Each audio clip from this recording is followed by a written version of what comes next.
good morning and welcome.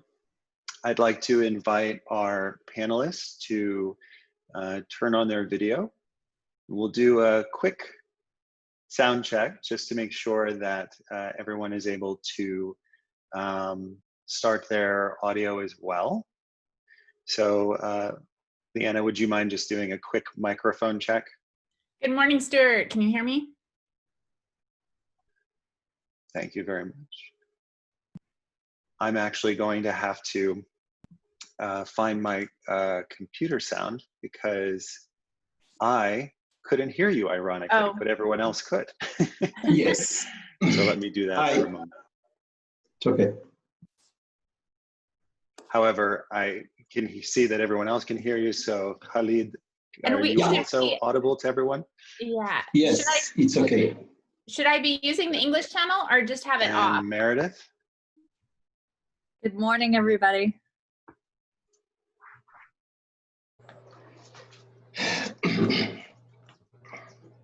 And Rushdie. Hello. Good morning, everybody. Good afternoon here. Good morning. Good. And can everyone hear me? Good. Wonderful. And then I would also like to recognize Ayub, who is hiding slightly behind some dogs. It's hard to see you, but give me a thumbs up if you're good. Excellent. So welcome all. مرحبا بكم إذن وشكرا لكم جميعا على الحضور معنا. اسمي جو رايتس وأنا for Mary Lou Fulton Teachers College at Arizona State University. And I am joined today by four wonderful panelists who will be discussing the topic of distance learning, particularly within the Moroccan and United States context. I'd like to invite my panelists to just do a short introduction, including your name, credentials, and any institutional or organizational affiliation. And would you do us the honor of starting, Khalid? It's me? Yes, please. It's okay. Thank you, Stuart. So my name is Khalid Berada. I'm from Qadi Ayad University. I'm professor of physics. I'm leading the Center for Pedagogical Innovation at my university. That's it. Thank you. Wonderful. Thank you so much and welcome. Rushdie, would you mind introducing yourself? Okay. Hello, everybody, and hello for the audience, the American and Moroccan audience. I am Rushdie Messousi. I am also physics professor, and I am the head of the IT center in my university, Ibn Tufayl University. We have in charge in this center all the IT infrastructure, and which include the e-lab, so the e-learning consults are did in this center. Thank you. Wonderful, thank you. Leanna, would you mind introducing yourself next? Hi, everyone. Welcome. My name is Leanna Archambault. I'm an associate professor within Mary Lou Fulton Teachers College at Arizona State University, and I am the program coordinator for the Learning Design and Technology Master's Program here at ASU. Wonderful. Thank you so much, Leanna. And Meredith. Good morning. I'm Meredith Toth. I'm the Assistant Dean for Digital Learning in the Mary Lou Fulton Teachers College at Arizona State University. Wonderful. Thank you so much, and thank you to all of our participants. Again, before we get started into the main part of the webinar, please know that we are providing English to Arabic translation as well as Arabic to English. You'll just need to select the Spanish channel in order to hear the Arabic translation. And then you'll also need to select English if we're receiving comments in Arabic for translation to that language. I'm going to ask my fellow panelists to support me here with a small technical issue that I'm having with my computer, which is that it does not seem that my slides necessarily want to advance. So can you tell me if you're all still seeing the select the Spanish channel graphic? Great, So it should have now changed. Okay, good. So wonderful. So we wanted to begin by opening up our webinar today by asking our panelists from Morocco, Khalid and Roshdi, a big question about e-learning in Morocco. And so we wanted to start by asking the question, and Khalid, I would love for you to be the first to share an opinion of what do you see as the pillars of e-learning for Morocco as the country moves into the future? Thank you. So I will start the floor. Bon. I would like first to thank the organizers, I mean the Arizona State University, the colleagues from college, teacher college. I'm so sorry.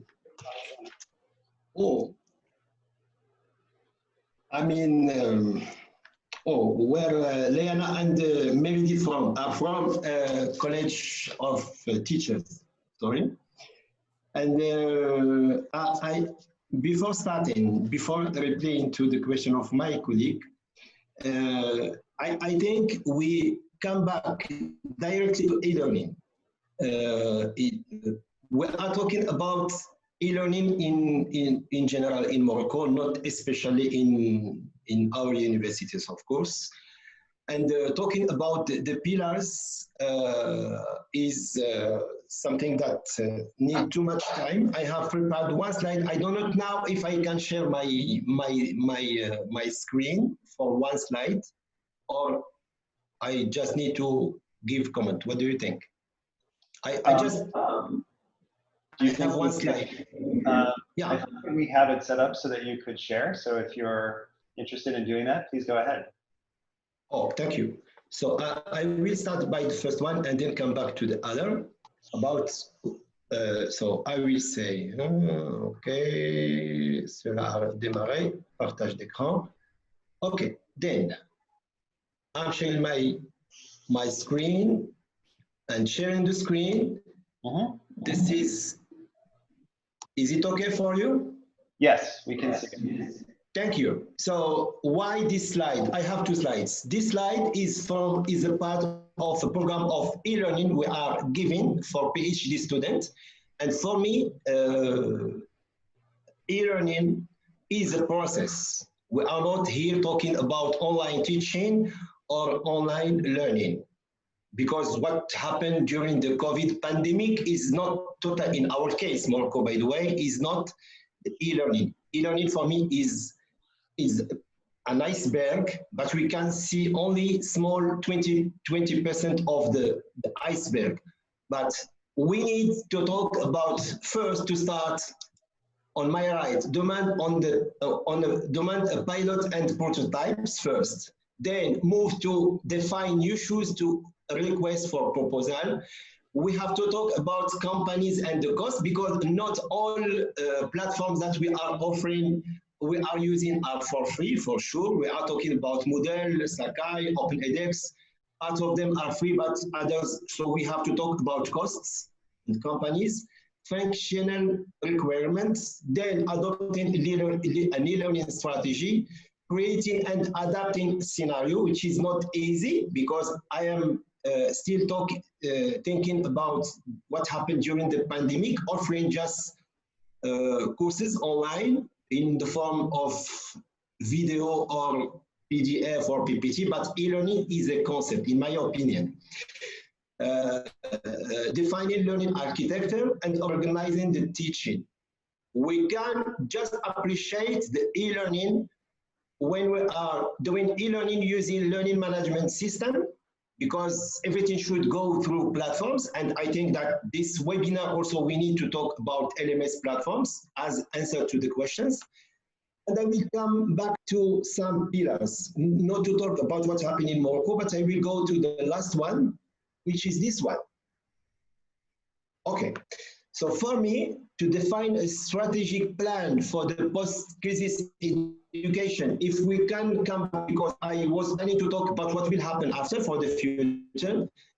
developing internet networks with widespread coverage and acceptable quality and speed mobile solution, developing application data center, maybe some parts in some universities, not all of them have data centers, training staffs and human resources to adopt a distance education solution. It's very important to be able to train people, because asking people to produce, it's not an easy task, but we need to train people about to make the script, to produce, to be able to engage students, to motivate them, to organize the assessment online, and more than that.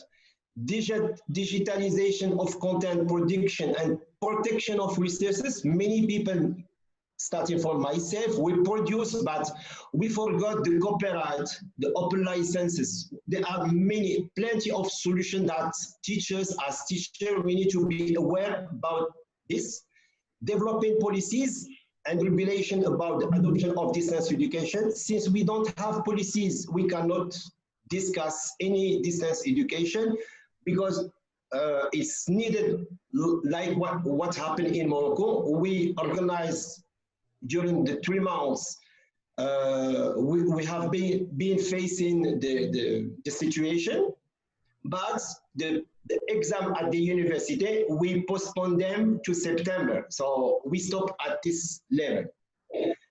Encouraging and sustaining research in pedagogy. Of course, we need to have some department that taking care of research, didactics, pedagogy, educative technology, and others.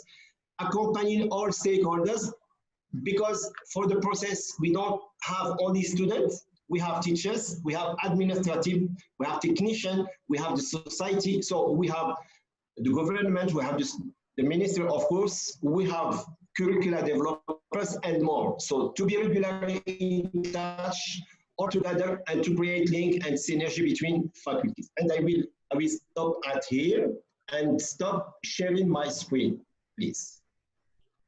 Okay, good. This is only my point of view, how we can organize an e-learning, because organizing an e-learning is not online teaching or learning, is a process, because many people organize many webinars. I have been in 10 of them around the world, but people are talking about online teaching and they make confusion between online teaching and e-learning. E-learning is a process. So I can just say one more thing. We were developing e-learning in Morocco, from what I know, since 20 years, but not general, not in all universities. It depends on curricula, some licenses, some masters, but it's focused on some curricula, not maybe 10%, maybe less. That's it. So maybe we can come back to more discussion. Thank you so much, and I remain at your disposal for questions. Thank you. Thank you, Khalid. Merci infiniment. I want to take just a moment for us all, not just the panelists, but also I think the participants, to really digest some of the core themes that emerged from that, that perspective, which I think in listening to it and thinking about the work that we do at Arizona State University, I think there's a lot of similarities here in terms of, for example, e-learning as a process, right? That it is not just a function of putting together a constellation of different platforms and products. Instead, it is actually an ongoing process that we need to engage. And I'd like to invite now as a group for us to explore this a little bit more deeply. And Roshdi, what I'd like to invite maybe you to make some short comments on are these areas around developing networks and training staff, and what you found for both the COVID response temporarily and its implications for the future. Okay, thank you. I would just make some adds about what my colleague Khalid said about the pillars. It is important to notice that the the development of e-learning in Morocco, at least, needs some strategy. And because if there is, I would say, three components. There are students, of course, there are teachers, and there are institutions. And in institutions, I include even government. So we need some strategy from government first, then universities, and then particularly involve teachers in this strategy to set up this policy. Now, for the training of teachers for this to be involved in this strategy, what is usually done, and when I know about this strategy in the Moroccan universities, is they used to organize.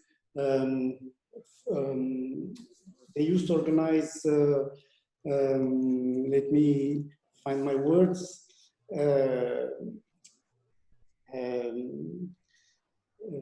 Formation, Khalid, training. They used to find they used training to help teachers to be aware of what considerations they should look at when they are making or using e-learning. And on the other hand, I know also that there are some organizations like the l'AUF, French organization, that afford a kind of set of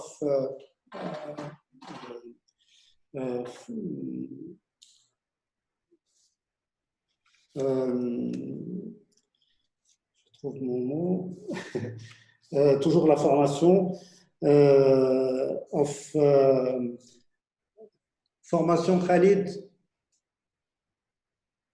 Trainees. I just thought that was the term. Training to make teachers be aware of the different aspects of e-learning. So how to make courses, how to put courses and documents and materials, educational materials on the LMSs, and how to make tutoring with the student and so on. So, but I think what is the most needed is, I probably I'm repeating the same thing, but is the policy, because when they are not, we don't have a clear strategy for introducing e-learning in our work. It is not very attractive for teachers, and since we don't see what are the what we can gain doing this. So I think it is important to do it this way. So make the strategy and then follow people, make some accompanying with the people. Wonderful. Thank you so much. What I'd like to ask Meredith to do is maybe focus us in on the higher education context and share some thoughts on this e-learning as process, and what does it mean to do e-learning versus, say, just remote or online learning, right, as a mode of delivery? Well, if we build on what Khalid shared as talking about e-learning as a process, I agree very strongly with his sentiments that we need to be thinking about the learning experience in total that we want our students to have, and not any one single distinct activity or event.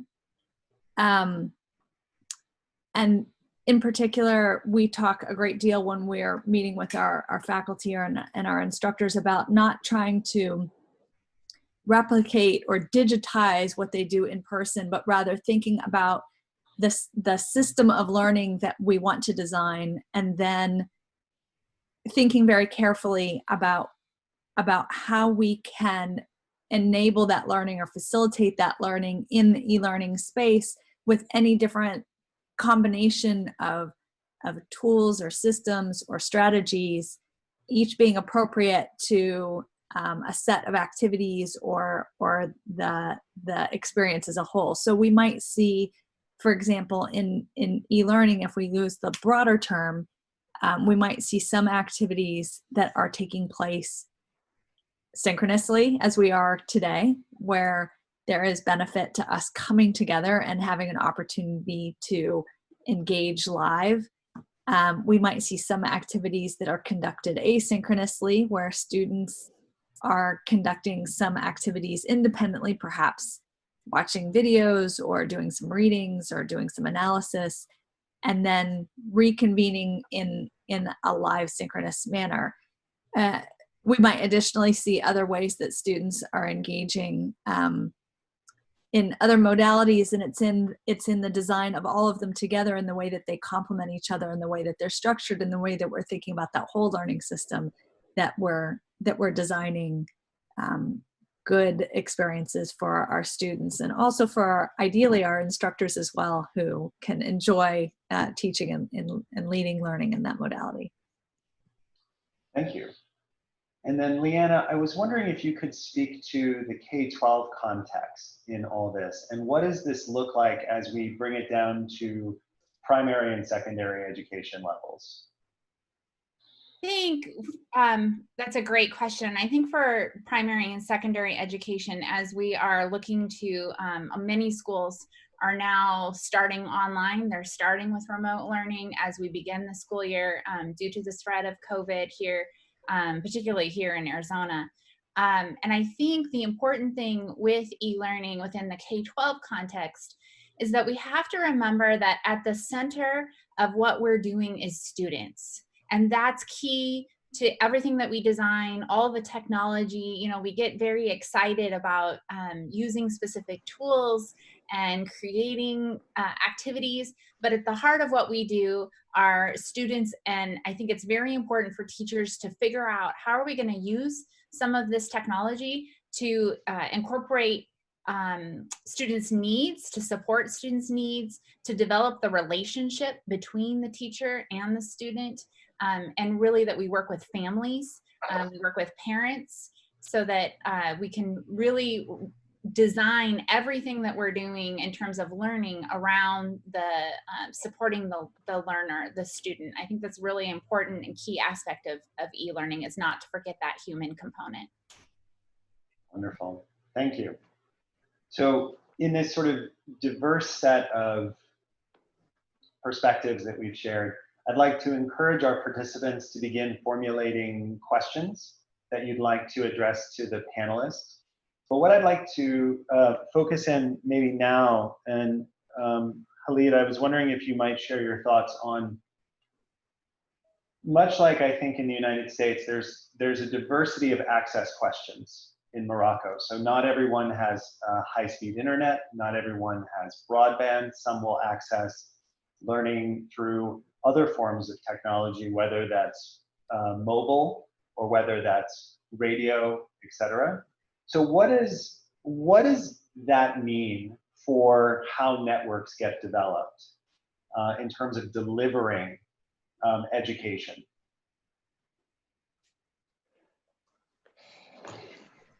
This is a question for me?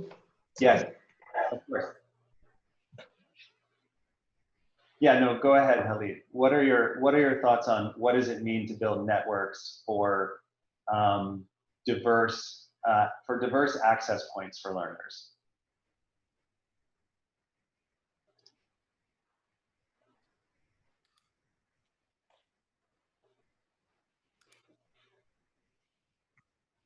Sorry. When I was talking about infrastructures, does not mean that in the 12 public universities, we have 12 public universities and we have many private, okay? Does not mean that in our place or the place the University Ibn Tufayl or Agadir or others don't have anything. We have Microsoft Wi-Fi in our place with more than 500 or 500 Wi-Fi boards. All students get connected, but we are talking about in general. Overall, the Kingdom of Morocco, of course, things are not having equal things. And you just need to have 10% that cannot get connected and everything is blocked because of exams, because of assessment. You cannot assess people because it's equity. We don't have kind of equity there. Of course, in many places we have that. Tell me or ask me what the government did during the pandemic, which was wonderful things. Not in terms of offering internet, they just offer internet for free for all our students. There is one condition, which was, you need to connect your mobile device on the platforms, official platform of every university. In Qadi Iyad University, we have, of course, models since 20 years, but we developed one unique portal, global portal, with more than 28,000 OER, if we can call them open educational resources or just pedagogical content, it's said, because most of them don't have copyright, so I cannot call this, just pedagogical content. And the students can get connected to their faculties for free using just the local three operators. I will not give the name, of course. So in this term, they can get connected, of course, but only to go to check their PDF format or PPT format. They cannot go to YouTube. They cannot go to video because we don't have data center. We don't have the cloud. We don't have, you understand. I can stay talking to you for hours about that. So the first thing, we cannot solve the problem of humanity. We did a great job in Morocco, but still we cannot, we need something else. This is why, of course, for national education, I'm sorry to talk about because I didn't see somebody from national education, which I know the program, which is the portal is Tell Me This is the unique portal that they cover for 600,000 students, K-12 for free. And in addition, local radio for every city for free. Then 3 channel, TV channel, Ariadia for sports, they switched it to online teaching. Ataqafia, this is Arabic name, and also Al-Ayun. So we have been 3 TV channel. We offer, of course, for free daily courses from 9 a.m. to 6 p.m. But even all these kind of things you will find in Morocco. I know what I say. Some people don't have electricity, even 1% or 2%, because education, we should be in some equal system. I will stop at here. Thank you. Thank you, Khalid. Leanna, would you mind picking up Khalid's thread around access as it relates to the primary and secondary spaces here in the US, and I think in particular maybe highlighting the areas of biggest access challenge and how people are thinking about those? Sure. Yeah, it sounds like a similar problem here, especially in in rural areas. We've had problems with getting students reliable access to the internet, as well as making sure that they have the technology, the devices. What's been encouraging is that schools and districts have come together to provide those for families who don't have them. There have been some districts who were able to put a router on a school bus and park it in a neighborhood that needed internet access. And so they're thinking, you know, innovatively about how do we provide access. And there have been companies, internet providers who have been committed to providing and donating access for families who can't afford it. So it was really interesting here in the US. We saw a whole bunch of possibilities before COVID that, you know, people said that can't happen. We can't provide internet. We can't provide, you know, funding. There's too many problems associated with it. And it was amazing what could happen when it absolutely needed to happen. And so I think that it's going to become paramount in this 21st century that access to the internet, reliable access to the internet and to open educational resources is a basic human right that we should provide for everyone. It shouldn't just be limited to those who can afford it. So I was encouraged, and I hope that we see more efforts on the parts of states, schools, business, all coming together, realizing this is a common good, and this helps all of us when students are able to access materials and resources. Thank you so much. Meredith, I'm wondering if you could share a bit. One of the themes that I hear in what Leanna shared is this idea of private-public partnership, right? Of engaging a wide variety of both public sector and private sector resources. As a parent of children in primary school, how do you see that playing out? Not just as an academic, not just as the assistant dean, but also as a parent in K-12? Well, I do find it fascinating to be a parent at this time, and somebody who also works in the space of education and is very engaged in thinking through how we in institutions of higher education design learning systems, and then watching that be carried out in the elementary education space for my own children.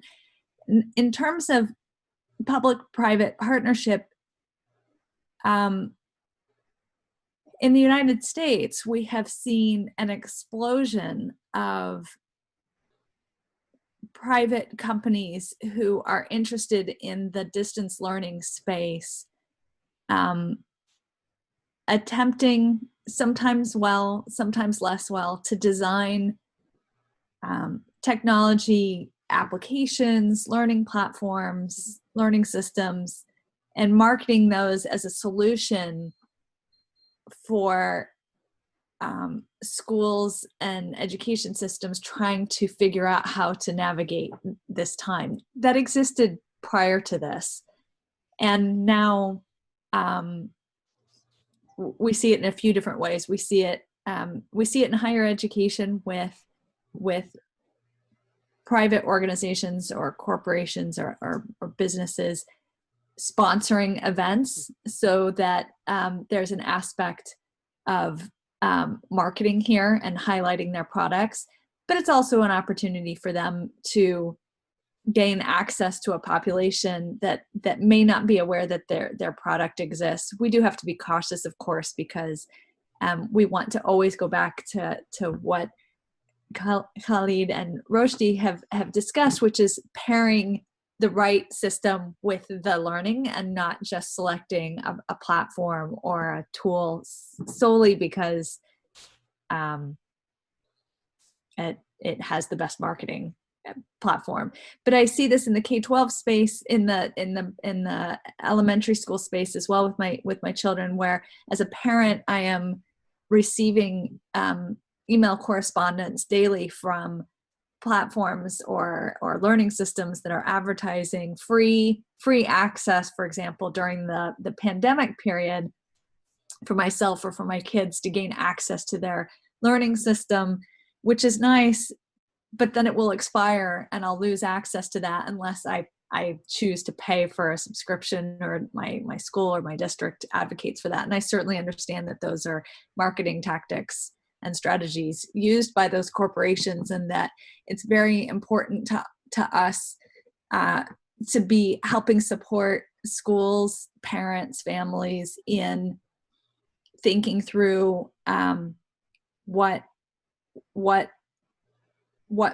they're selecting for their kids to have access to, where they're choosing to have their kids engage in part, so that we can be cautious about what our kids have access to. So it raises for me, both as a parent and as a professional, many questions about this intersection between the corporate space, the public-private partnerships. Certainly we benefit from it in many ways, and we also have to be very aware and cautious about what those partnerships entail and think through all the implications carefully. Thank you so much. So we're going to start sharing some of the questions from our participants. And some of these are very big. For example, people are interested, can higher education go fully online? And what are the social justice implications of this? This is a tremendously huge question.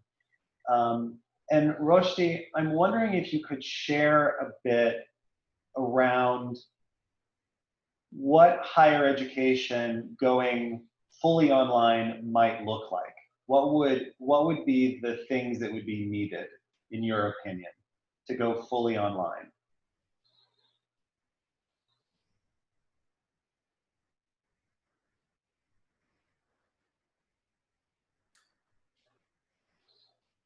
Okay. Perfect.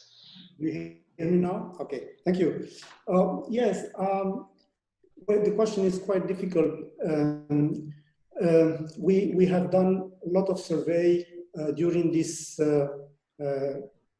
situation, this particular situation here in Morocco, and it is, and I think it is not special to Morocco, but it's worldwide.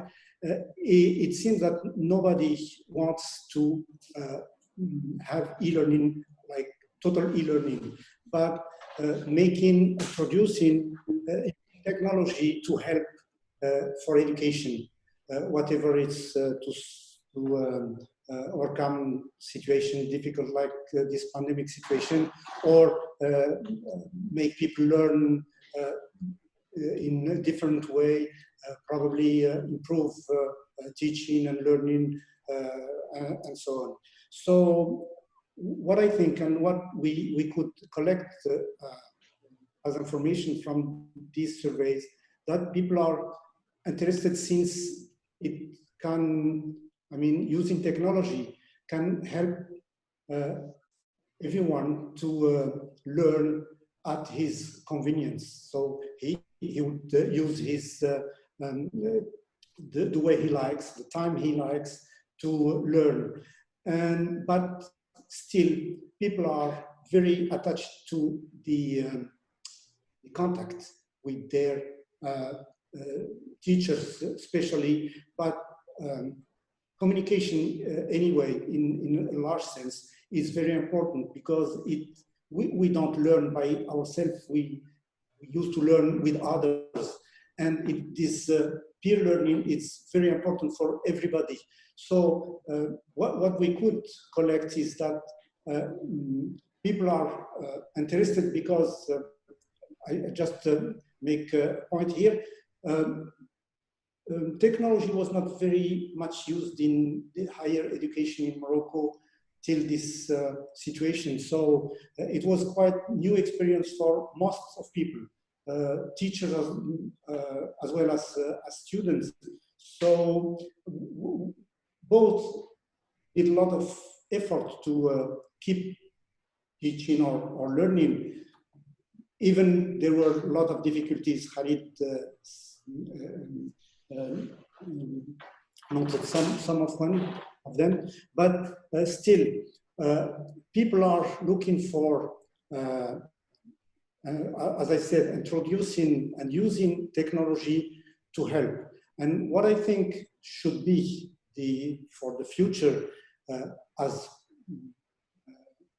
practices for higher education is just to make some blend learning with kind of percentage to determine. It's not very important now, but what can happen, what people would learn from this experience is that, like for students, oh, I can learn by myself.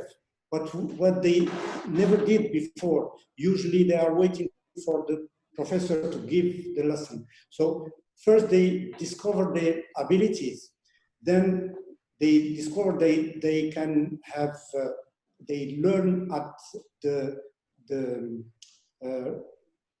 speed they can and the way they would like. And for teachers also, they discover they are first, it's not much difficult first, and they discover they could probably improve their teaching by doing a part, distant part, and to focus when they are face-to-face on probably more important things and where they can share their competences, and they can help students to improve their learning. So I think the future shouldn't be, at least it is my opinion, shouldn't be a total online course. Besides all the complications and all the difficulties people would have with using devices, connection problems, and so on, even they are attached to the communication and to the contact and the confidence they have in their teachers. Thank you so much.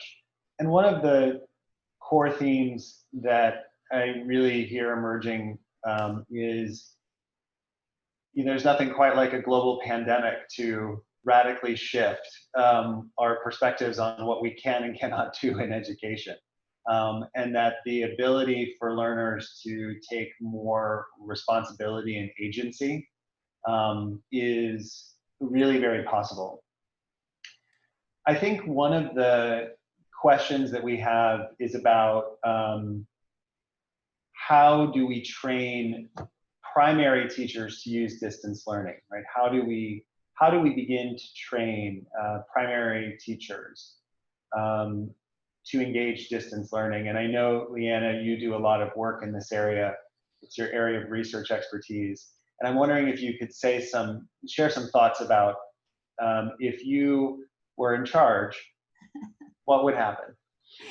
Well, I think that's a great question, and I'm so glad to see it in the chat that people are talking about the need for teacher preparation. This is something that many of us have been calling for, but as you mentioned, Stuart, now that we have a global pandemic, everyone sees the need. So before we had a very small audience, and now the need is very apparent.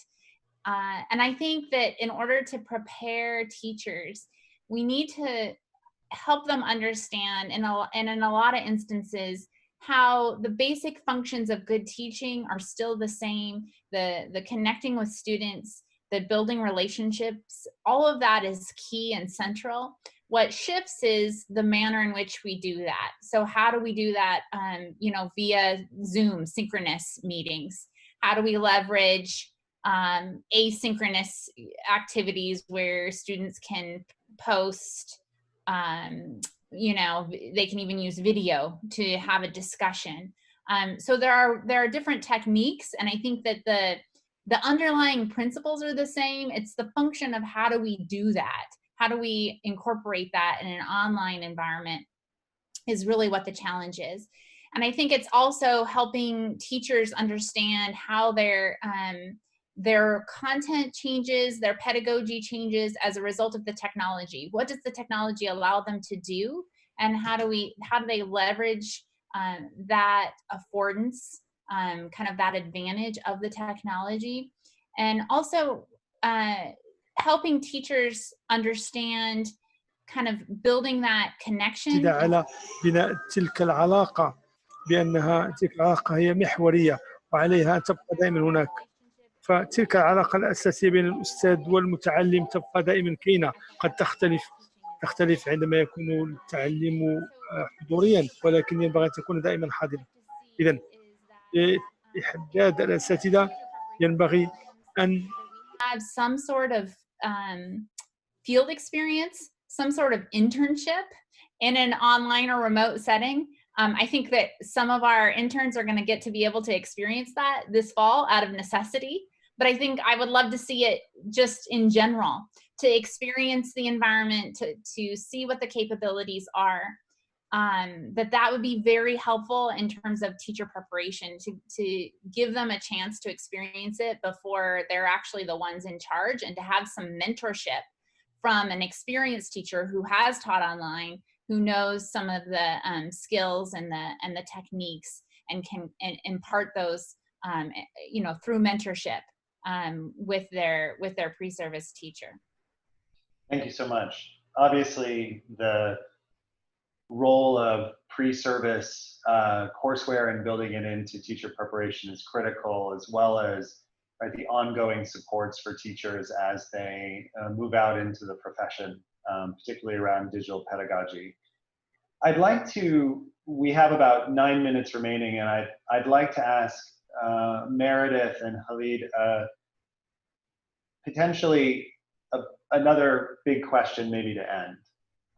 And so the question is this idea of, Roshdi talked about the idea of going fully online and how teachers engaged with technology, how students engaged with technology.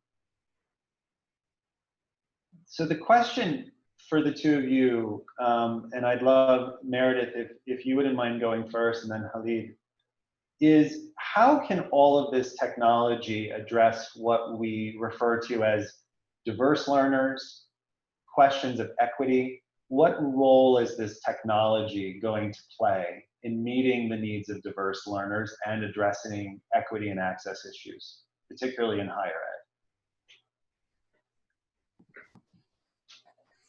ed? This is what, in many ways, we might. This is a big question, right? And yes, there is no right answer here. There is no accurate answer here. Technology introduces as many challenges and barriers and problems in terms of equity as it solves.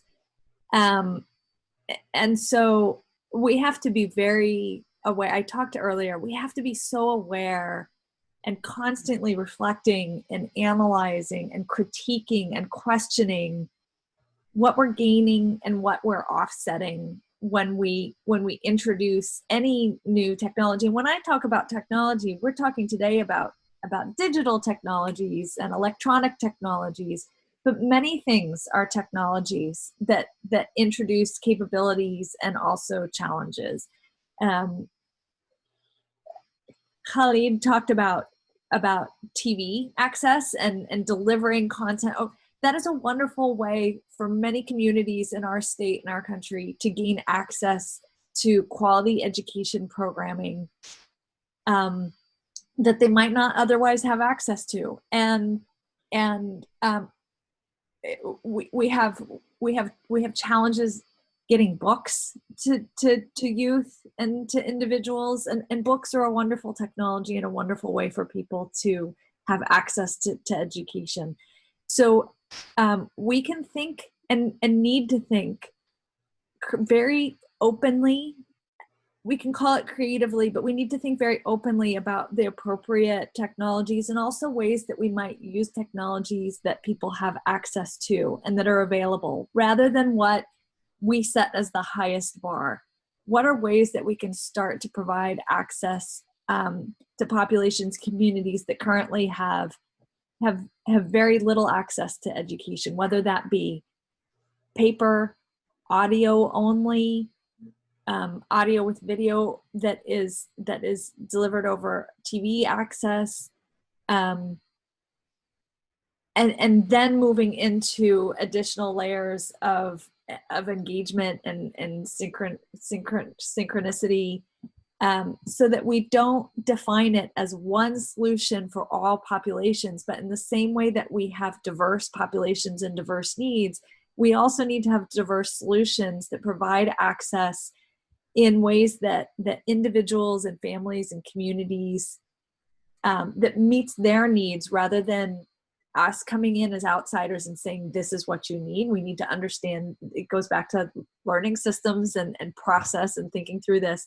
understanding the needs of our children, of our parents, families, communities, and designing solutions that are responsive to that, rather than dictating to them one way that we think might work for all, which is never going to happen.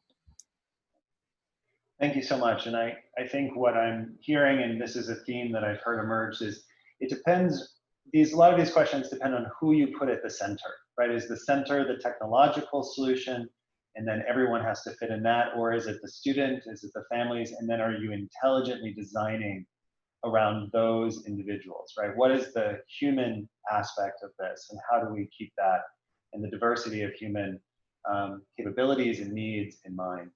So Khalid, I'm wondering if, having started us off by sharing the pillars and the iceberg, wondering if you can end our session today with just some thoughts on these questions of design, of this design of the system. Thank you. So I have also prepared one slide for that. I was preparing some slides that I can share with you. It's I'm joining a program, courses offered at Al-Najah University in Palestine. It's a big program during 3 months, 2 months and a half, and we look around many things. So I was one from 14 teachers. So I give my part, my modest part inside. So I will let you know some point, but I will prefer to come back from the other side than Meredith did, which is the part of the student engagement. Even we can say the teacher is able to do because he has facilities, he can buy things, he's doing research. In many cases, in our case at the university, by the way, but in your university also, because there are schools of teachers that they are doing this research. I will come back to the part of the engagement of in online, of course, courses or teaching from the student. First, as Meredith said, we need to communicate in multiple formats, not one way. One way is not okay, because we have classes, big classes, small classes, we have tutorial work, we have focus group, we can have many kind of things, but we still need to make multiple formats because you need to motivate your students. First, this is very important. 1, 2, provide an active learning opportunities. Even I was working as UNESCO chairholder for 10 years. To develop active learning in Morocco, we do not succeed because it's complicated to make some kind of, by the way, the program is running with the University of Oregon, with some people from American Association of Physics Teachers. They are very known in these fields, like McDermott or others. Anyway, active learning in traditional teaching is complicated. How you can engage students in active learning online? So, but we need to be aware of to make some active learning. So some pedagogy, so it can be taxonomy of Bloom or other, there are plenty of choice. 3, we need to provide timely and useful feedback. If some students don't, when they send you question, you didn't reply, you lost one student in your class. It's not because it's not polite, because the student consider you as, you know, as a big shot. You need to reply and answer. If you cannot reply, say just I will think about. But if you don't reply to your students, they left. This is not good. And you have to do it not face-to-face. We can manage face-to-face. We all are teachers. But when you are online, it's a little bit complicated because 1 hour online should be 3 hours face-to-face, if not more, because preparation are complicated. Number 4, add self-assessment opportunity to them. In face-to-face, you can assess them face-to-face. It's a kind of formative assessment, not summative assessment. In our case, we have just summative assessment. It's like a control. Give them the opportunity to go to their LMS platform to try for free for 1 hour, not to graduate them. First, they have to check, because if they come to the exam, it's one chance they had, so we need to offer them. Number 5, improve course accessibility for all, because they are not all able to access to your classes, even online, for many reasons. Not only, sorry, because I was talking about internet is not one thing. In my family, we are 2 children and my wife, so we need 4 laptops to work. So imagine you have 10 children, you cannot manage things. It's expensive and it creates too much trouble because of speed of internet. We have to take, this is why we agree that e-learning is a process. So we need to be aware of that. Number 6, gamify with badges and certificates. You have to give them some tips. Why you are doing that? Because if you follow my courses, I will give you grade 10%, 20%. In Morocco, we just give them online courses, but the exam face-to-face 100%. You can imagine that they get frustrated very quickly. The last point is make learning social as much as possible. You have Facebook, you have Twitters, you have WhatsApp. I guess my students are here, my PhD students are here listening to me. We have our classes. I'm giving physics, optics to 500 students. When I go to give my class on Meet, Zoom, anyway, I can get 40 people.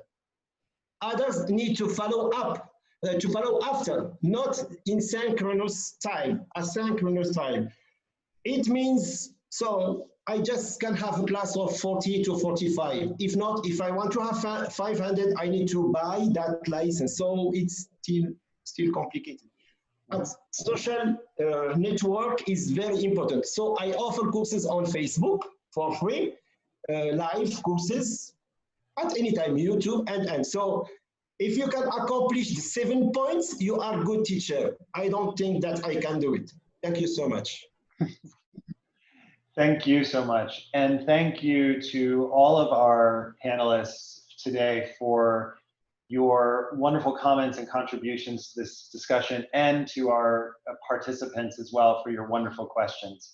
I'd like to mention that if you sent us a question and we were not able to address it today, we will follow up. All of our presenters, just so wonderful today. Thank you all. And I would personally like to thank our wonderful simultaneous translator, Ayub, who has been in the background making this work. I'm not sure if you had the hardest job, but it was certainly one of them. So thank you so much for participating today. Again, it has been our pleasure to be with you today. Please continue to think about these questions. We've created a lot of food for thought. And if the presenters have any last comments, please feel free to share them. But thank you so much for participating. Thank you. Thank you. Thank you so much, Meredith, Leanna, Roshdi, Khalid. A pleasure. Thank you. Thank you. My pleasure. Bye-bye. Bye-bye. Yes, thank you. Thanks, Stuart, for moderating. Absolutely. My pleasure. Yeah. My pleasure too. So I have maybe small announcement. We are working with the team from Spain. It's Université de La Rioja, and they are publishing a book on Spring and Nature, which is education and crisis. It should be okay by September. I promise I will send you the link.